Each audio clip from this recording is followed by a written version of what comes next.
Hi, ego defined projector. Welcome. Welcome. Let's talk about this ego definition. So, the ego projected, it's like the heart projected, it's the heart center, the will center, the ego center. It has a couple different names. So, I feel like ego projected sounds a little like, oh, geez. But don't let the terminology weird you out, please. Please don't. Here's the thing. It means that your heart center is defined. It means you're here to do what you want. It means that the main question for you to ask is, what do I want? What do I get out of this? How do I feel about this? Is this something I actually want to do? Now, I know that sounds kind of selfish, but it's telling you if you have the energy for that thing or not. If you lean in and ask, do I want to do this?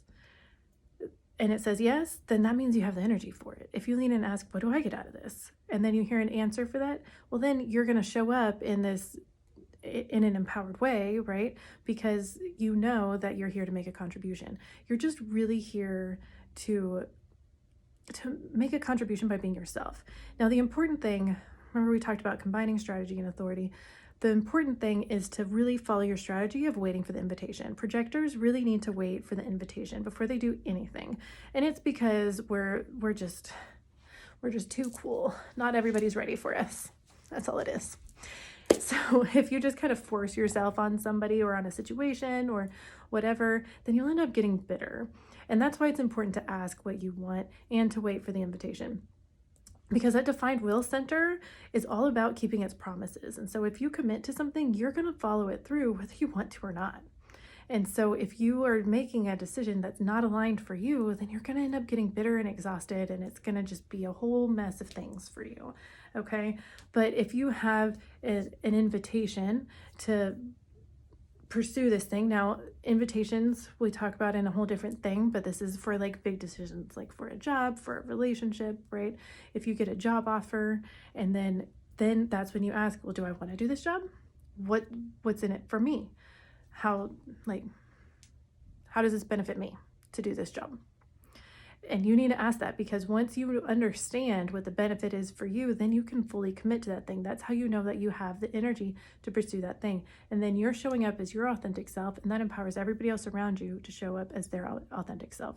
So by you making the best decision for you, you're actually making the best decision for the world around you as well. Because if you try to do something for somebody else or something that you're not aligned to, then it's just going to turn into a mess. Nobody's going to be happy. So it's okay. I know it sounds weird to just ask what's in it for me and to just be focused on me, but that's what you're designed to do. And that's actually what benefits everybody else around you as well. So lean into it, love it, you got it. If you love somebody with ego projected authority, then just know that this is how it is. Ask them what's in it for you. Make sure that you're inviting them in to your life as well. It's not like you need to constantly invite projectors in, but just knowing that the invitation is there really helps them feel aligned to where they need to be. And then also support your ego projected love person by asking them, do you want to do this? Do you know what's in this for you? Help them to really listen to their heart and what they want. That'll be such a game changer. Okay, y'all got this.